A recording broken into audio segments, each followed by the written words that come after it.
মেদিনীপুর মেডিকেলের নতুন super doctor Indranil Sen বৃহস্পতিবার রাতে মেদিনীপুর মেডিকেলে পৌঁছন তিনি। স্যালাইন কাণ্ডে বহিষ্কার করা হয় মেদিনীপুর মেডিকেলের সুপারকে। এবার নতুন সুপার হলেন ডক্টর ইন্দ্রনীল সেন।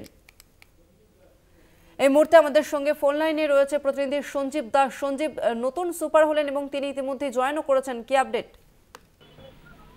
হ্যাঁ তসলিমা, একদমই তাই। কারণ গতকাল মুখ্যমন্ত্রী 12 জন যে ডাক্তারদেরকে 12 জন ডাক্তারকে যে সাসপেন্ড করেছিলেন তার মধ্যে সুপার ছিলেন মেদিনীপুরের এমএসভিপি, এবং সেই জায়গায় ঠিক গতকাল রাত্রেই কিন্তু এইখানে এসে হাজির হয়েছিলেন রাত্রেবেলায় ইন্দ্রনীল সেন, এবং তিনি যথারীতি মেডিকেল কলেজ ঘুরে দেখেন এবং আজকে তিনি কাজে সম্ভবত জয়েন করবেন, এরকমই প্রশাসন সূত্রে এখনো পর্যন্ত জানা যাচ্ছে।